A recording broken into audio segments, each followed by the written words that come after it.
That's not his job. The governor, a few months ago, created a very big controversy about Tamil and other things. Now, for some time, everybody thought he has now become sobered down. Some good words of wisdom Hmm. have come to him from Delhi. But here again, I don't like to use this word. Is he a repeat offender? He keeps quiet for some time. Where is the need for him to wade into this issue? What is his why how will these words of wisdom from him help anyone? This is an issue which went long ago. The country is digesting it. The country knows more than he does. Hmm. He need not enlighten us today. He was not there in 2018. There are others who have raised this issue and it's going on. Is it development or environment or NGOs? Is it the governor's role to find controversies, highlight them, and then revel in the controversies? I don't think he's doing justice or honor to his job. There are many, many governors in this country. Hmm. Some of them have been so sober and so good that Okay. they become presidents and vice presidents. 2015, Hmm. Ramnath Kovindji was made governor of Bihar and he became president a year later. Sure. Same was to Draupadi Murmuji. She was a governor. You never heard of her getting into all these issues. She ruled ably in Jharkhand. So, Now she's PKD, president. essentially the point that is being made by supporters of DMK and the DMK is that should the governor wading in issues like this, according to the DMK, he's doing a disservice as far as the position is concerned. Not the first time that we're seeing a face-off between the governor and any state government. We've seen this in other southern states as well. The point that the DMK is making, when the governor makes a comment like this as far as the 2018 Sterlite protest is concerned, he is doing a massive disservice to the position he holds. Well, Ridhima, Absolutely. that may not be true. In fact, if you really look at the other way around, if a governor can be treated by the government as a friend or a philosopher or a guide, in that perspective, that the whole dimension of the governor and the state, the relationship will change. Here, what we are seeing is that the government is looking the governor as if like their political opponent, and is also they are also treating them as just a rubber stamp. So the Okay. moment, but whereas you have to understand the governor is not a rubber stamp. He has got his own constitutional power, authority, and to taking the decision, whether it is from the point of view of guiding the state government or the legislature there, or from the point of view of taking certain decisions. So I think it's always in the interest of the state. Both the government and the governors should work in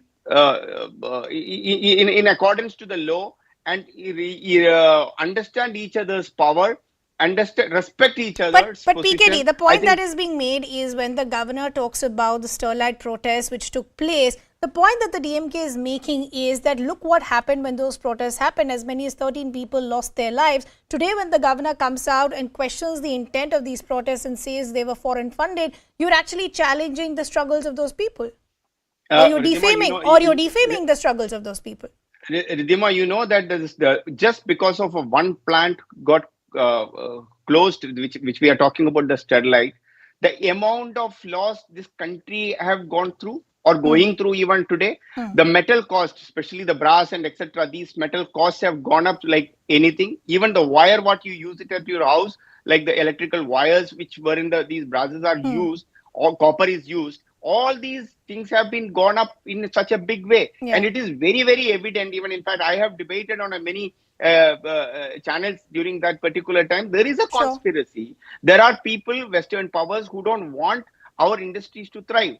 Today, from an 80 percentage importing of copper, yeah, and right now we have again got back to the 80 percentage, Yeah. whereas this plant alone was helping us to I fulfill have a almost point. all About the entire 40%. requirement Yeah. of us. Yeah. I And think pull the out. problem. That's the point that I actually want to take this conversation further with. Keep the political discourse and the political differences aside.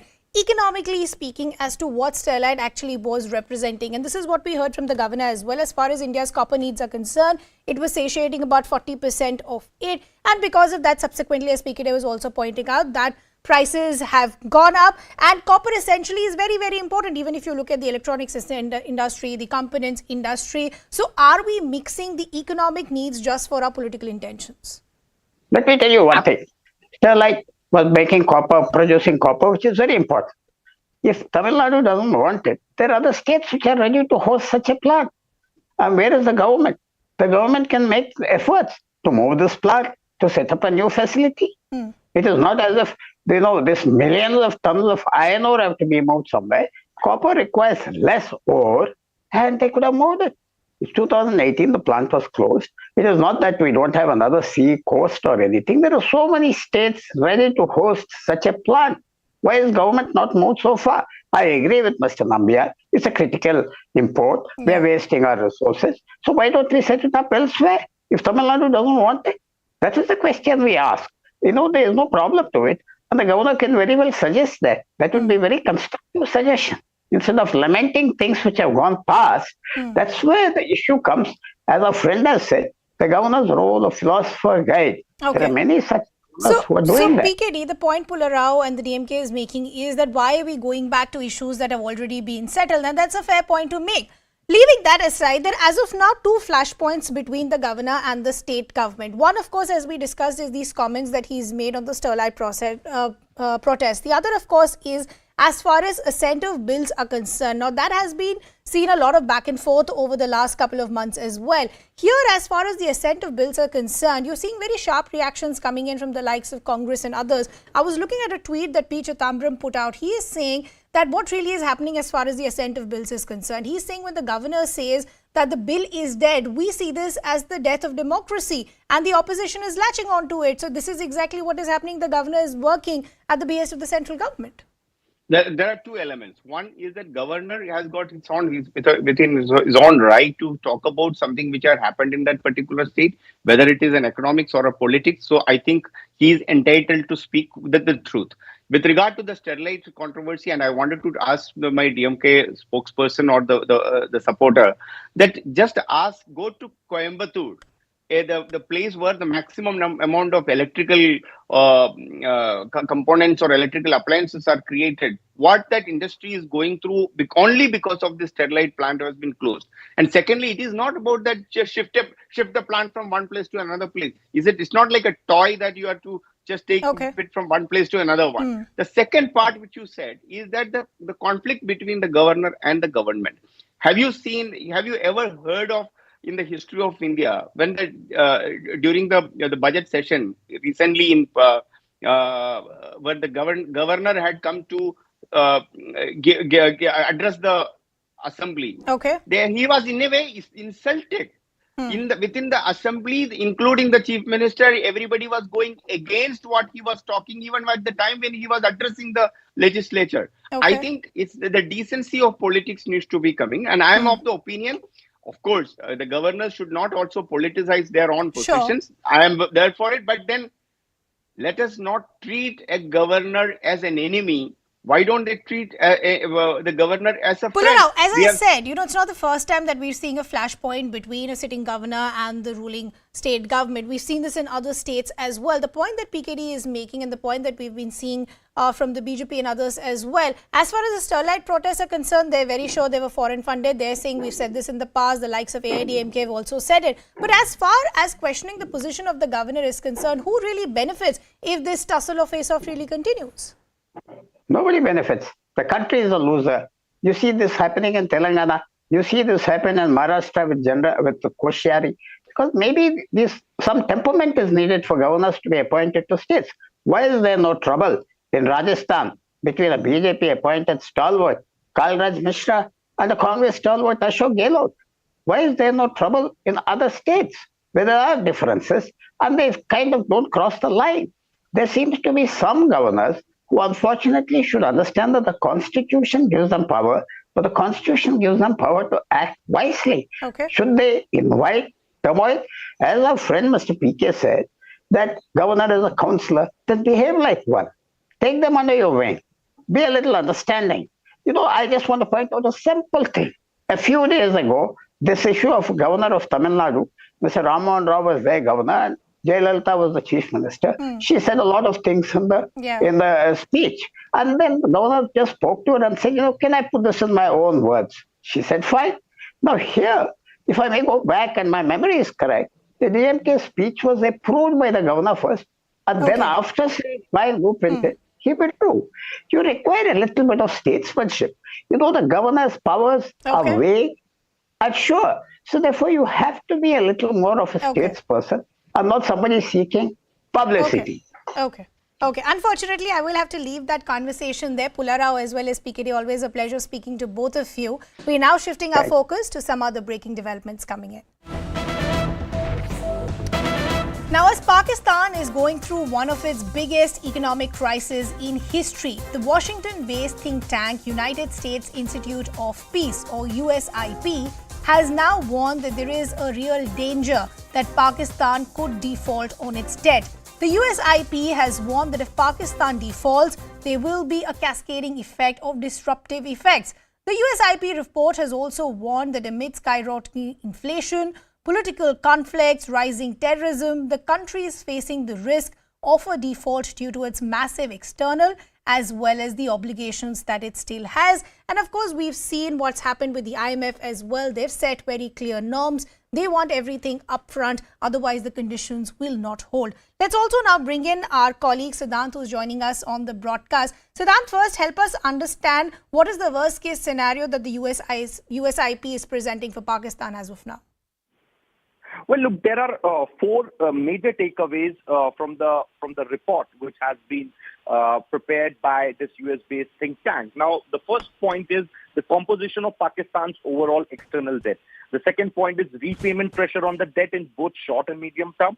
Third is potential inflows that can offset debt outflow. And the fourth one is Pakistan's external debt management strategy. Now, look, these four takeaways are in the economic terms, but in short, long story cut short, then Pakistan is in the deep economic crisis, perhaps the worst economic crisis ever the country has faced. In the month of Ramadan, despite giving efforts, government is unable to reduce the rates of basic commodities like fruits and vegetables. And this is what the legislatures in Pakistan have been raising in the House every day. Not just that, these were the same points which were highlighted by IMF teams when they visited Pakistan in the month of February. And perhaps that is the reason that till now IMF has not come to terms with the because IMF was very clear that your situation is one of desperation. Either you have everything up front.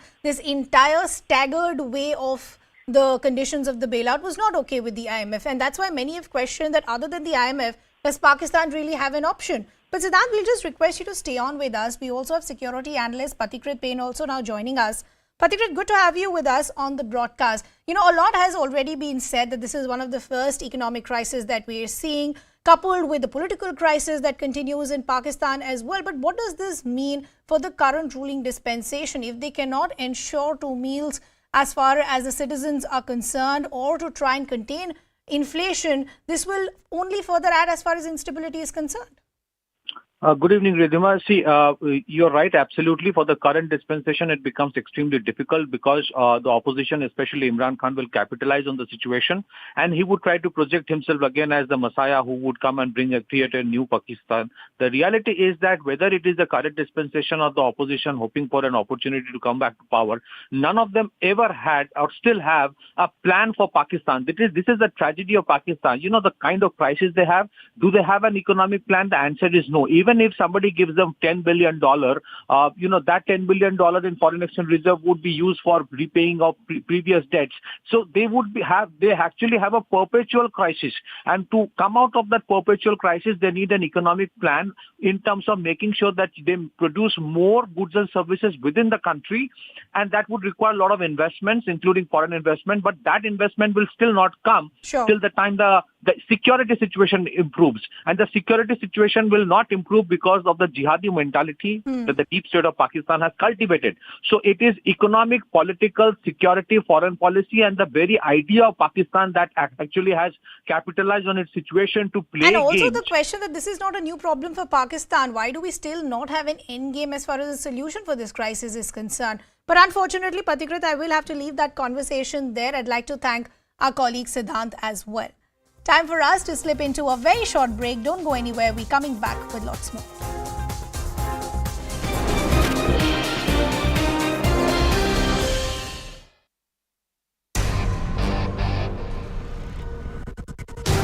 this is a big announcement for us right here on CNN News 18.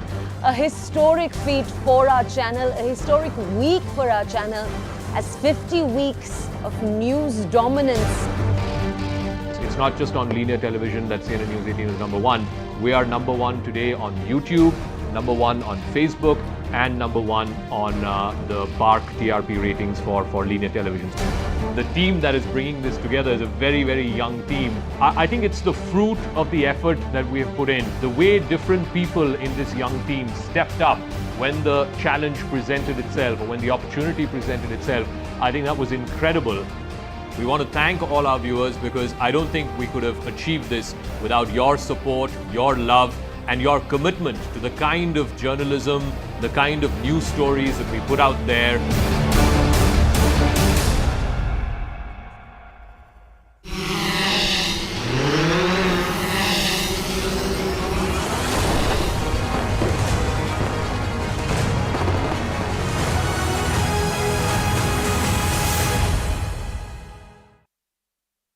Have condemned the governor's statement on this as well. Well, you must stay with us. We're joined by Mr. K. Saravanan of the DMK on the broadcast. Very good morning to you, sir. Sir, the governor was asked about the language. Basically, someone has asked him, what does it mean when you withhold a bill? He just explained that. That's available in civic textbooks also. Why should we say that he's revealing administrative decisions? The governor is totally unaware of the legal procedures. We wonder who made him the governor. It's like any elementary, even a first-year law student will know that the governor cannot withhold a bill forever, and he does not have the power to say no to a bill sent by the Tamil Nadu Legislative Assembly. That is what he said. The problem is, this governor has been sent by the Prime Minister and the Home Minister to destabilize the Tamil Nadu government. They are totally, both of them are jealous of the political goodwill created by our leader, Mr. M.K. Stalin, the Tamil Nadu's Chief Minister. They are scared that he's trying to form a coalition to sink the BJP. The BJP will be sunk by us. So that is the reason why they want to stall all the administrative capabilities of the state government. That is why the governor is acting in this way. Sir, just tomorrow, the PM will be inaugurating the Chennai airport. It looks like the war of words against the governor is now escalating, and now you're making statements against the centre as well. Yeah, it's like when he is acting not for the constitution, but as per the diktats of the RSS and the BJP, definitely the central government should take responsibility. I am asking, in which BJP rule states that governors act like this?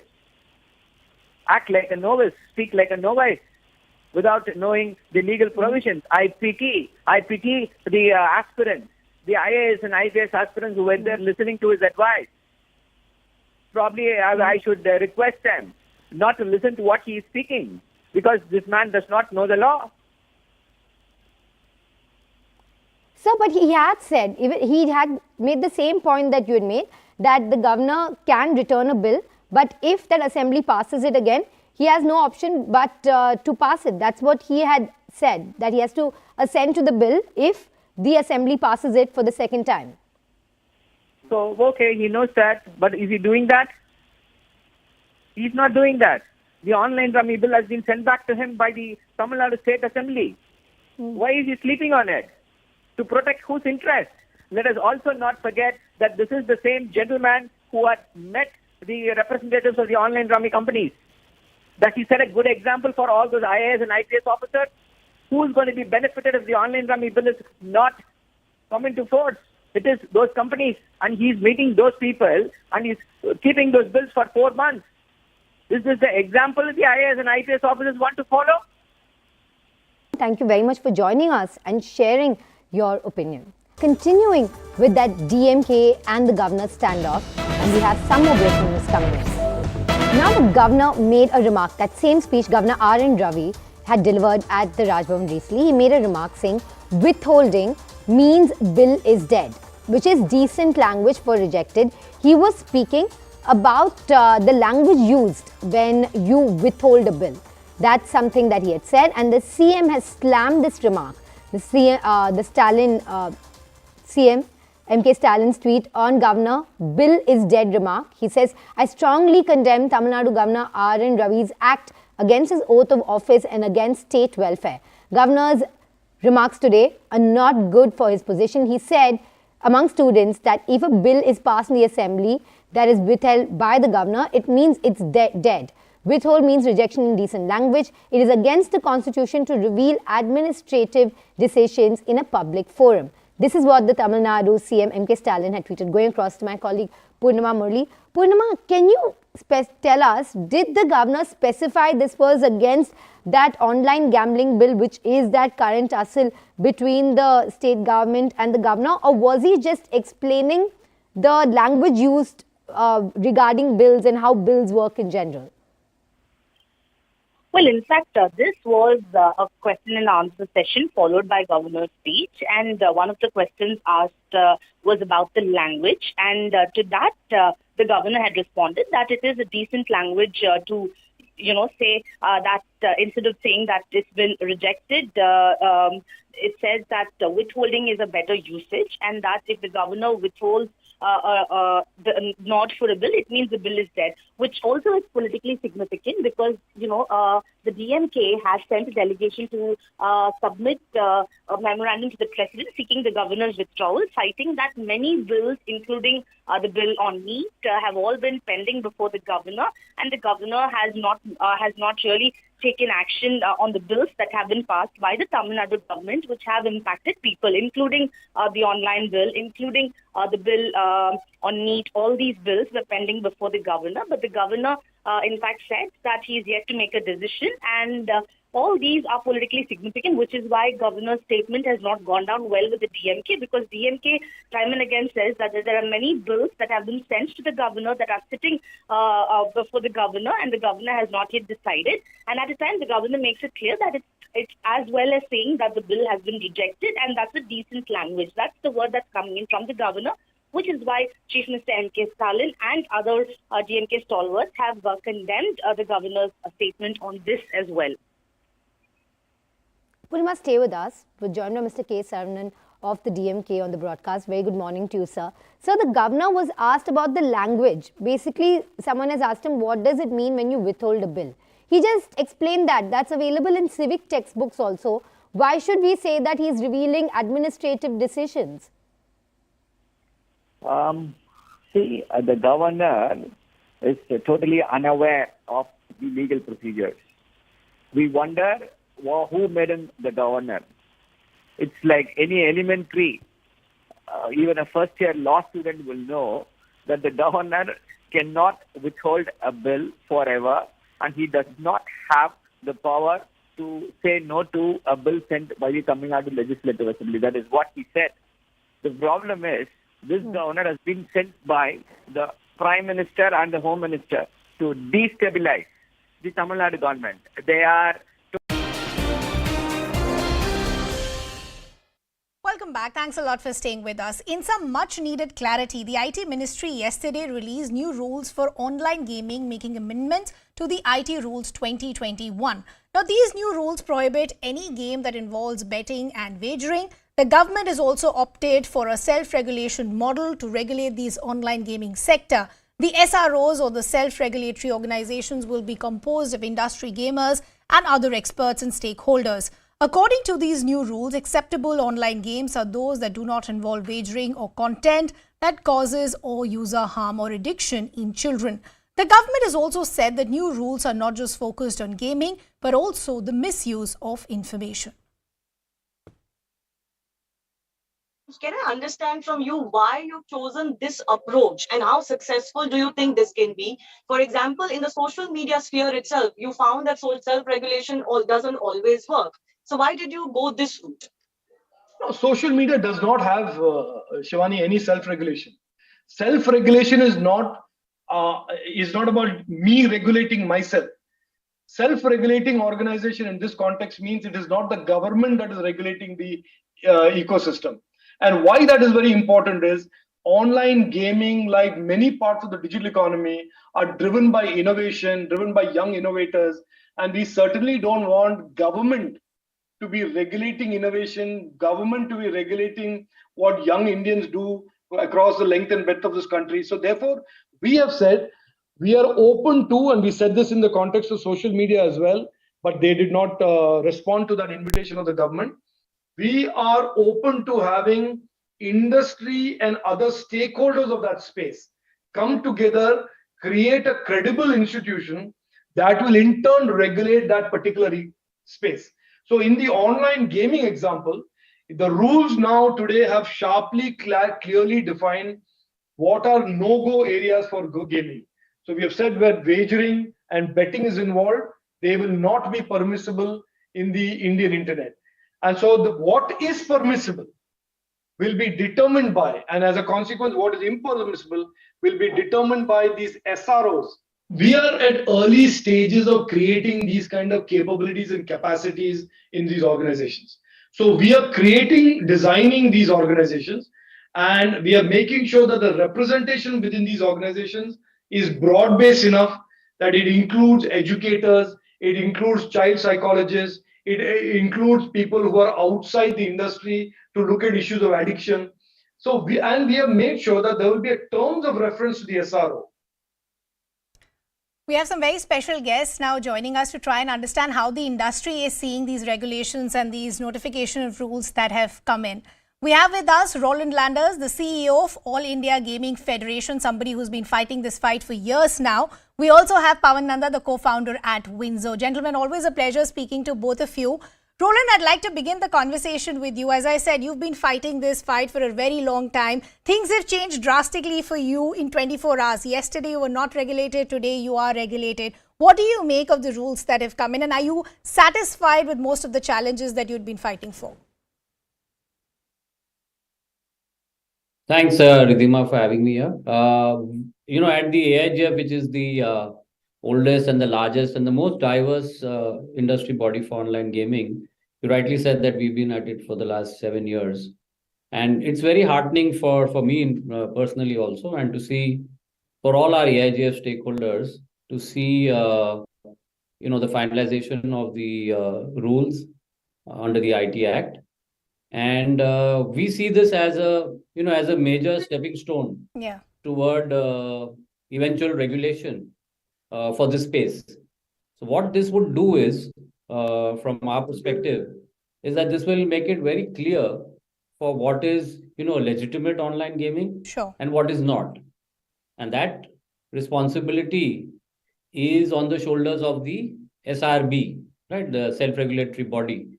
So in our own case, the AIGF will be setting up a separate Section 8 company that would fulfill that role of the SRB as per the rules.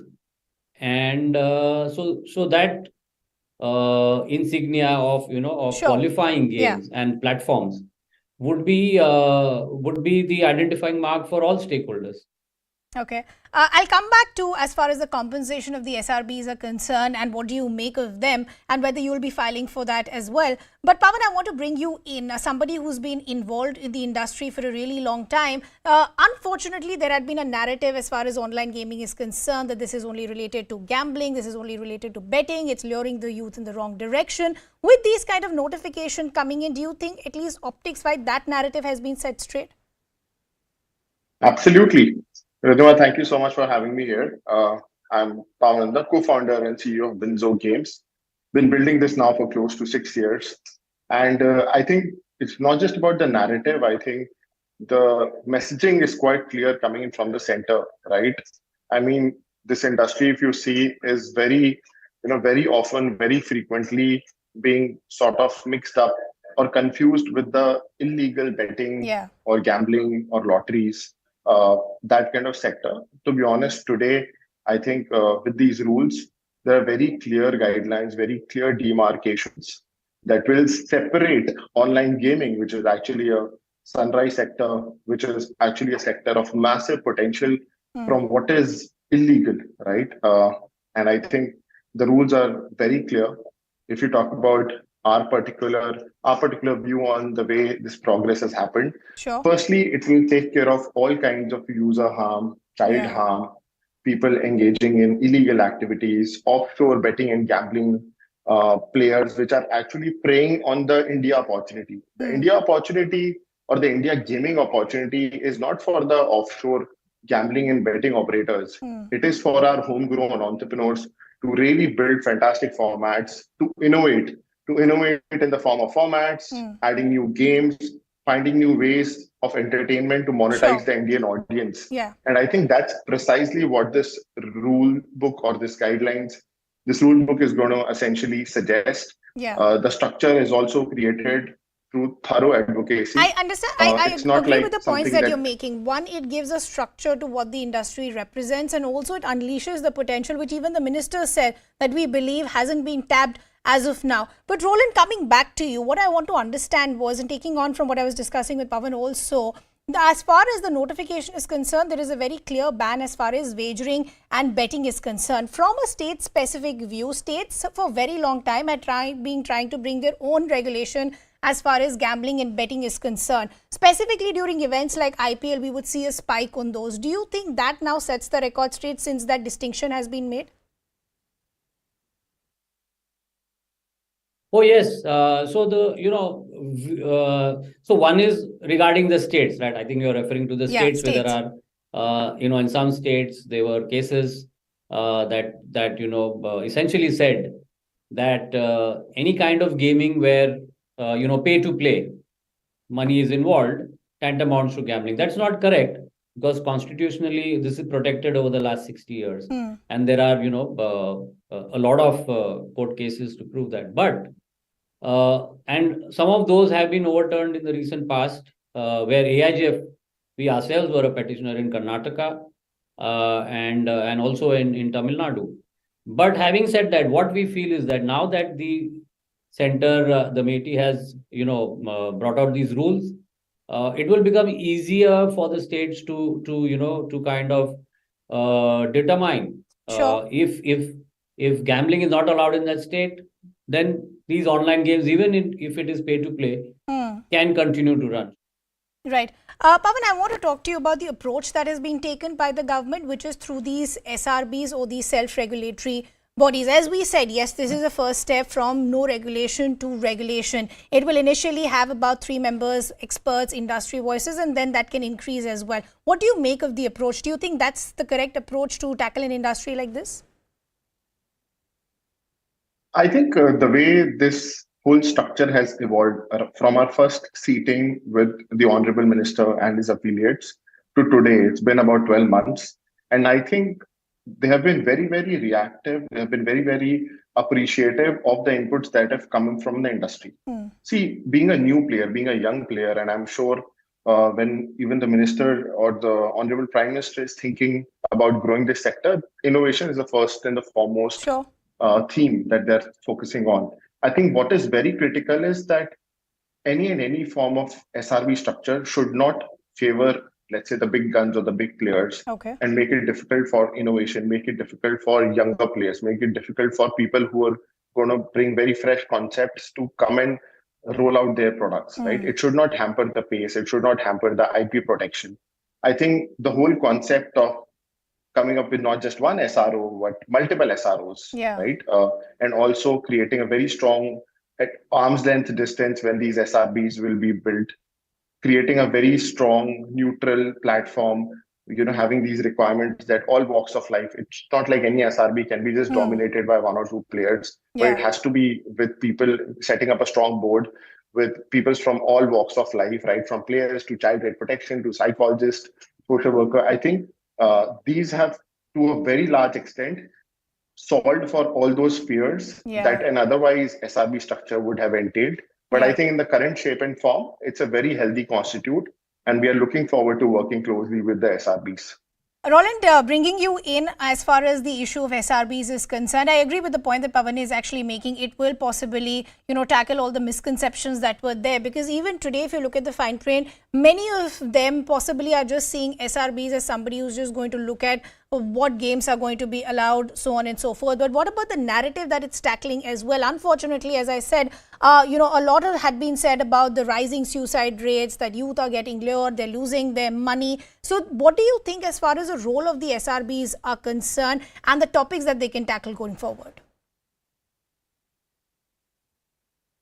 Yeah, so let's take the case of the AIGF. We are the industry body, as I mentioned. We've been doing the SRB role under the aegis of an All India Skill Games Council, right? This we've been doing for the last 7 years, where we are actually those experts sitting on that SRB actually qualify what constitute games of skill and what do not. Yeah.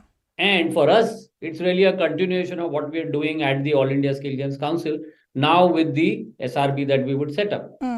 Now they have specified, the rules specify what type of people need to be on the board of directors. Yeah. And essentially the role that SRB would play is to clearly, look at gaming companies and their platforms and what games are on offer, and then actually qualify them by giving them a seal, which across, as I mentioned, across stakeholders, whether you're an ad tech platform or, a payment gateway, it'll become easier for everyone to identify legit gaming platforms by means of that SRB seal of approval.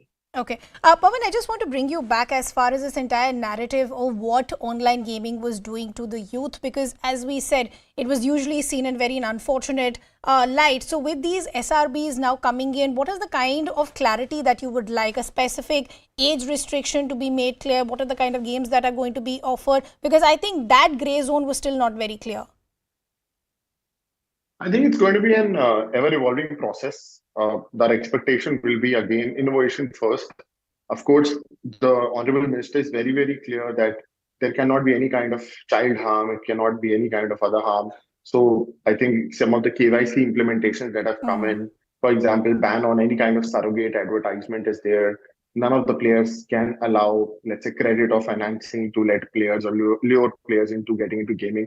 So the messaging is already very clear in this particular framework as well, that we are looking at promoting the good gaming, right? The healthy gaming, and not the extreme cases that can lead to any and every kind of harm. Yeah. Right? And I'm sure that even if you talk about the way we are looking at SRBs to operate, firstly, I think there has to be a very wide net and an open-ended approach, which is welcoming for people to also innovate, for people to also tinker around with different formats, launch new games, and that has to be operated at a breakneck speed. For example, somebody like Winzo, which already has 100 plus games, right? We have in our lifetime launched more than 200 plus games. Okay. So one of the things that we definitely want to be, want from the SRBs is that the rate at which the whole approval process works out is efficient, swift, and reliable. I think some of the other things will get standardized as and when these SROs or SRBs will get formed. But by and large, it's a fairly responsible position for these SRBs to operate in. I think to a large extent, the growth of the sector is going to be relied on them. Just a quick disclaimer, we are, I think, working with the AIGF. We are one of the proud members there. And we really like the way we've been operating so far. And I'm sure things will only get way more institutionalized as these structures are getting implemented. That's good to hear, and is also hoping that they will be, the potential can be untapped as well. But Roland, quickly, I want to come back to two more points with you. We spoke about the concerns that the states had, how they wanted to bring their own regulations. The other concern with the states as well was as far as the presence of bots were concerned. Do you think that also now has been taken care of as far as this notification is concerned? As far as the states are concerned, we should keep one thing in mind. What happens is when they try to come up with the amendments in the past, not now, in the past, what has happened is that the grey market still continues to operate, right? Yeah. So the issues of player protection, while AIGF members, for example, which are legit gaming operators, they cease to operate in that state. We geo-block. But the grey market continues there. So that risk is not getting mitigated, right? The player risk continues to exist even when they come out with the amendment. So these rules will make it eminently clear, and the SRB's role will be extremely important, and will highlight so that no state, I'm including states in the stakeholders also. For them also, it will be very easy to identify what is allowed and what is not. Okay. Here's hoping that this clarity only unleashes the potential and adds some clarity as far as the gaming industry is concerned. Pawan and Roland, I'll leave the conversation there. Pleasure speaking to both of you. Time for us to slip into a very short break. We're coming back with lots more.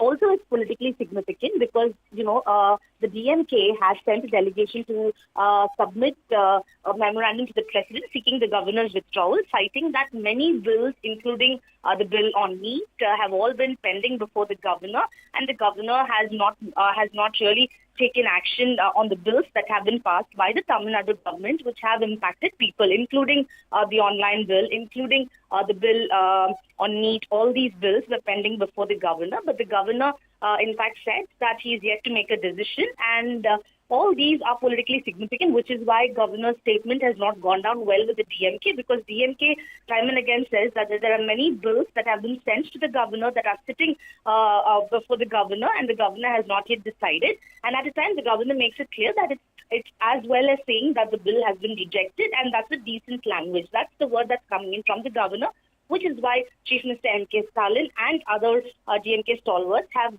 condemned the governor's statement on this as well. Purnima, stay with us. We're joined by Mr. K. Saravanan of the DMK on the broadcast. Very good morning to you, sir. Sir, the governor was asked about the language. Basically, someone has asked him, what does it mean when you withhold a bill? He just explained that. That's available in civic textbooks also. Why should we say that he's revealing administrative decisions? The governor is totally unaware of the legal procedures. We wonder who made him the governor. It's like any elementary, even a first-year law student will know that the governor cannot withhold a bill forever, and he does not have the power to say no to a bill sent by the Tamil Nadu Legislative Assembly. That is what he said. The problem is, this governor has been sent by the Prime Minister and the Home Minister to destabilize the Tamil Nadu government. They are totally, both of them are jealous of the political goodwill created by our leader, Mr. M.K. Stalin, the Tamil Nadu's Chief Minister. They are scared that he's trying to form a coalition to sink the BJP. The BJP will be sunk by us. So that is the reason why they want to stall all the administrative capabilities of the state government. That is why the governor is acting in this way. Sir, just tomorrow, the PM will be inaugurating the Chennai airport. It looks like the war of words against the governor is now escalating, and now you're making statements against the centre as well.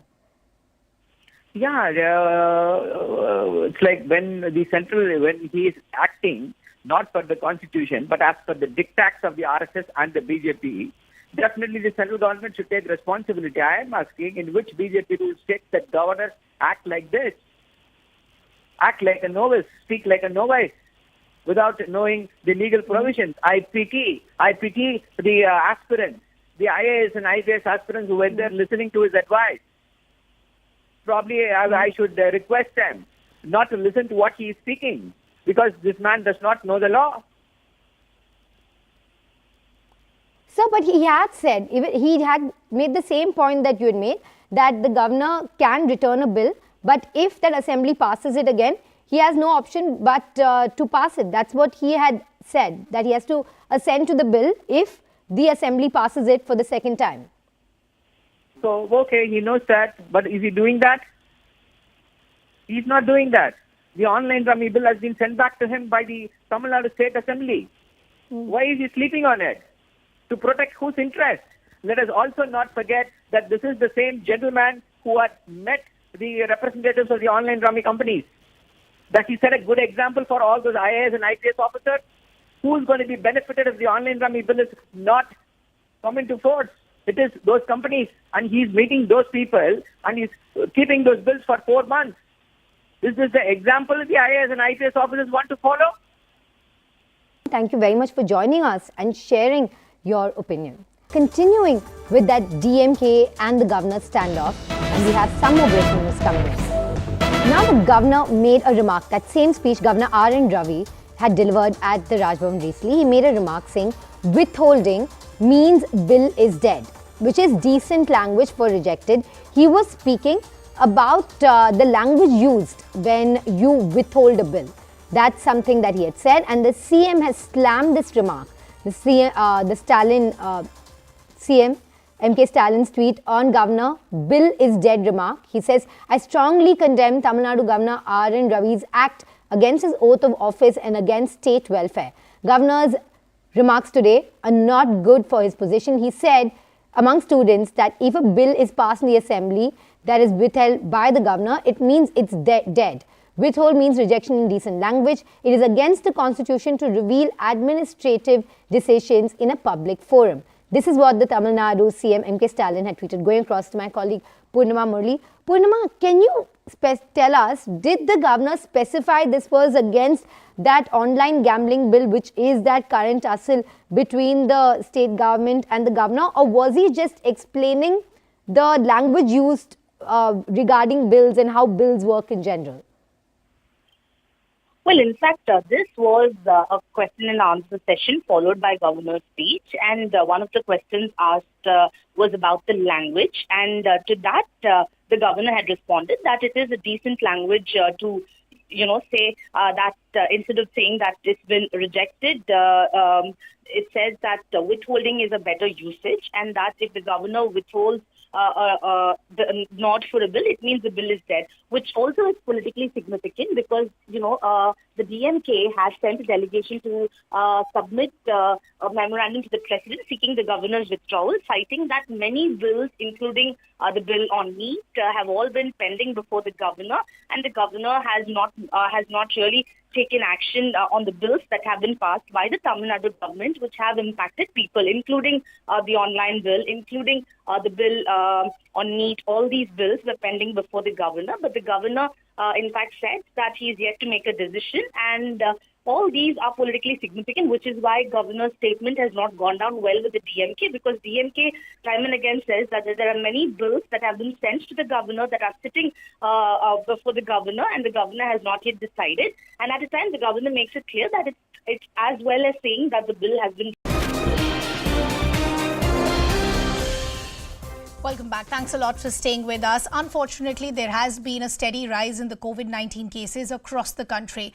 The Union Health Minister Mansukh Mandavia today chaired a high-level meeting to review the situation. The health ministers of all states and union territories were also present in this meeting. Empowered Group and National Technical Advisory Group on Immunization officials also attended this meeting.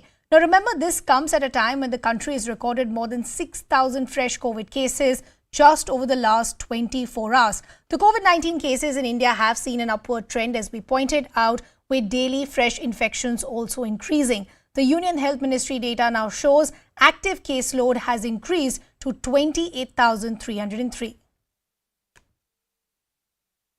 India in last 24 hours has reported over 6,050 COVID cases. Now the positivity rate, the daily positivity rate is in fact somewhere around 3.5%. Now what is really concerning at the moment is that there are about 8 states in the country that is reporting a positivity rate of over 10%. Now these states are Kerala, Tamil Nadu, Maharashtra, Delhi, Karnataka. Now that is why in fact today the Union Health Minister held a meeting with all the state health ministers to ensure that all the COVID appropriate behavior and the guidelines are in fact followed on a strictly manner on ground. Apart from that, all the state health ministers have been told that they need to have a 5-fold strategy as far as containing the infection is concerned. They have been told to test, track, vaccination and COVID appropriate behavior that need to be followed on ground. People need to ensure that the COVID appropriate behavior is followed on ground. Apart from that, the precautionary dose, which stands at about 27%, needs to increase on ground, is what the suggestion and advice that has been given to each of the states in the meeting today. The positivity rate in Maharashtra at present stands at 9.40%. and the total number of active cases in the state stands at close to 4,000 cases. While the state government machinery says that there is nothing much of concern as of now, but we all need to be aware, and that is why we see that today health department officials are in talks with the health minister, who had a meeting with the union health minister today. While international passengers are being screened regularly at several airports including Mumbai, Pune and Nagpur, the primary concern continues to be that of Mumbai, where the maximum number of active cases have been reported till now. In the last 24 hours, 3 deaths have been reported. Officials say that there isn't much of a spike in the rate of hospitalizations in the state. With the increase in COVID cases, preventive measures have been increased by the state government. Surge plans has been set up in all districts. Hospitals like the RCC, Sri Chitra and private hospitals are asked to set aside beds to treat patients with COVID. KMSEL has been asked to purchase test kits and protective gear. Pregnant ladies, elderly, those with lifestyle diseases and comorbidities are asked to mask up. Mask is compulsory in hospitals. State government says that the surge plan is in place to deal with any kind of increase in COVID cases. Shifting focus then, days after violent clashes during Ram Navami in Bihar, Sasaram left families of 2 communities bereft of their homes and even valuables. CNN News 18 was on ground zero. Our colleague Saurabh Rathore travelled to the area where it all took place. There is enough security forces that are now keeping vigil and people are awaiting normalcy.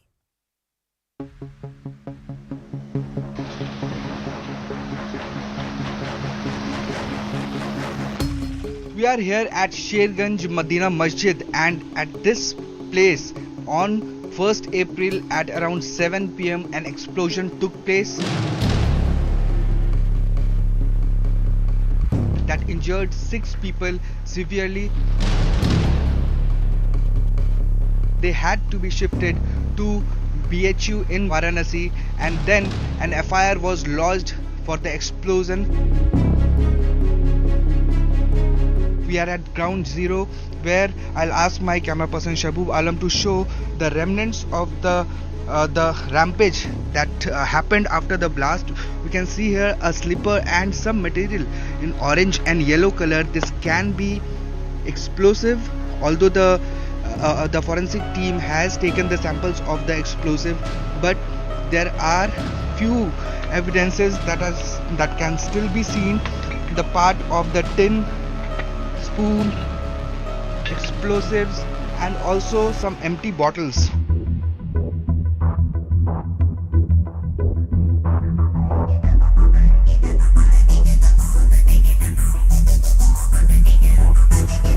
This is Jalalpur area of Sasaram, and this house particularly suffered the most of the brunt of the rioters on 1st of April, and there was ruckus all over, and arson was created between the 2 communities here, and this house was particularly doused and it was set on fire. We can see the kind of destructions that was done on the 1st of April.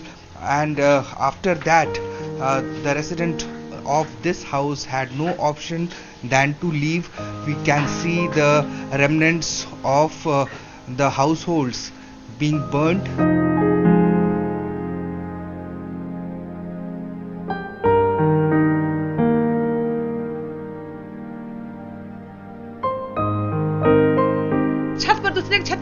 तीन तल्ला पर चढ़ गई थी मैं, चिल्ला रही हूँ अल्लाह मेरा मकान जल रहा है, अल्लाह अपने शौहर के पास फोन कर रही हूँ, प्रशासन से बोलो, पुलिस से बोलो, मेरा मकान मतलब कि बुताए, मेरा मकान जल रहा है। लेकिन प्रशासन हंस रहा था, वो कुछ सुनबे नहीं कर रहा था। वो चिल्ला रहे थे, रो रहे थे, बचाओ मेरा घर, बचाओ मेरा घर, जल रहा। लेकिन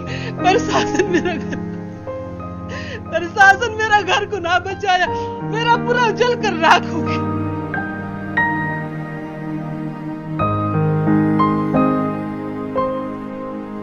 The fact here is that people from both the communities suffered losses, and we are again here in another house which was burnt. It was vandalized. क्या हुआ था थोड़ा सा बताएंगे इस दिन? सर हम के कबाड़ी बंद रहे ना तो कबाड़ी पे ईटा बड़ा बड़ा पुट्ठी चलाते रहे तब हम के खोल नहीं जाना आ छिटकेली कुबरल ना तो घर में घुस के आग धरात लन जा। क्या बोल रहे हैं तो ताने के मुआयम जी यही में क्यों आए थे वो लोग? अब हम की नहीं जानते काहे का के झगड़ा रहे का के ना। आपको रोक दिया गया जाने से वहाँ पे? देखिए, रामनवमी के समय में बिहार में कई इस तरह के शहरों में घटनाएं हुई है जिसमें कि निर्दोष लोगों पर पत्थरबाजी की गई, शांतिपूर्ण जुलूस को रोकने का प्रयास किया, आगजनी की घटनाएं हुई, वाहन जलाए गए, दुकानों को जलाया गया और आम आदमी कहीं न कहीं घरों में छिपा रहा, लोगों की रोजी रोटी चली गई और सरकार सिर्फ दावत खाने में लगी रही। Police have deployed various companies. Around 3 companies of paramilitary forces have been deployed in every nook and corner of the city. Around 1,500 policemen of Bihar Police and riot control forces, BSAP Jawans, SSB Jawans, they all have been deployed at the sensitive zones. Although the internet services are shut, schools and shops are opening in the city. I would like to ask you about the present situation and what is the role of your administration which somehow manage to control the situation. देखिए, वर्तमान में तो स्थिति काफ़ी शांतिपूर्ण है और आप जाके देखेंगे दुकानें जो है बिल्कुल समय पे जो है ओपन हो रही हैं।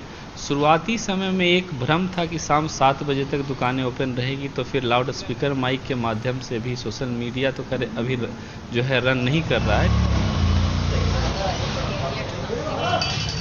The administration has clarified that that there were rumors, many rumors were running at that time, and people should not pay attention to those rumors. And they also talked about the role of media, and media reporting should be a very in a peaceful manner and unbiased manner, and so that there is peace and harmony within the communities of the area. With camera person Shabu Alam, this is Saurav reporting for CNN News 18 from Sasaram.